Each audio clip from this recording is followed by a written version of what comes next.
स्वाधीनतार 78 वर्ष पर भी मौलिक सुविधार वंचित 40 परिवार पानीय जल रास्ताघाट तांकों सात सपन समुद्र गर्जन शुणिले थरी उठे से छाती अमावास्या पूर्णिम गाँव को पशि आसे समुद्रर लुणा पानी आउ निज जीवन विकल में छुआ पिला और गृहपालित पशु को नहीं धाई जाती सुरक्षा केन्द्र को सरकारी अधिकारी जनप्रतिनिधि सबू जानी समस्यार समाधान 40 परिवार स्वप्न स्वप्न रही जाए। आसतु देखा बालेश्वर भोगराई रिपोर्ट।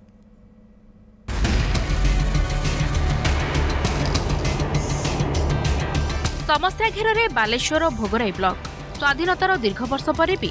मौलिक सुविधार वंचित 40 परिवार ना अच्छी भल रास्ता ना अच्छी पानीय जल सुविधा एभली दुर्दिन जीवन बिताउछंती कांथी भौरी पंचायत बड़पाही ग्रामवासी राति पाहिले पानी चिंता पानीय जल 1.5 किलोमीटर जावाक पड़ुछि आउ आवास योजन घर जमिति एमानक स्वप्न पानी स्थानीय सरपंच आरंभ करी विभागीय अधिकारी अभियोग करथिले फल शून एटी सरकार अनुदान पहुंची पारना पहुंचे किए सरपंच वार्ड मेंबर सदस्य मैंने पहुंचा कर्तव्य किंतु आम सब गरीब गुरुबा लोक तेणु एठारे कौन सरकार योजना पहुंची पारना आप तो देखिले जो पोल गोटे प्रत्येक वर्ष एनआरजी कम माटी बंद हुए माटी बंद हो ज्वार आसिले गोटे दिन पर भांगी बारंबार आम दाबी कर पत्थर बंद कर किंतु सरपंच वार्ड मेंबर सदस्य कि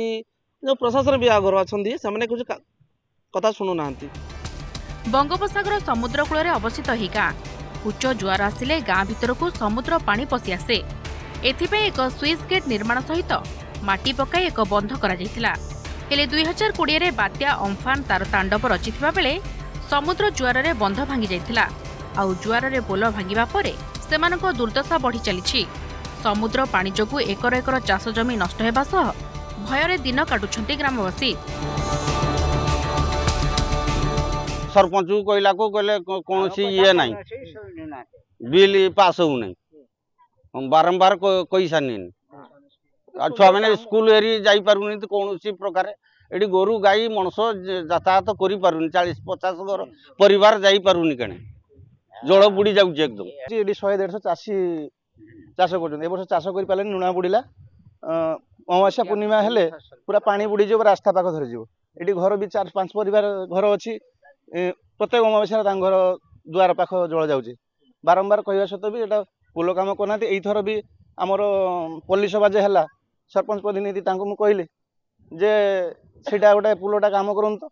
ना सीटा आम बिल फिल किसी हो ना यहाँ हो पारे 15-20 लाख टका दरकार ये आमर हो पारे कि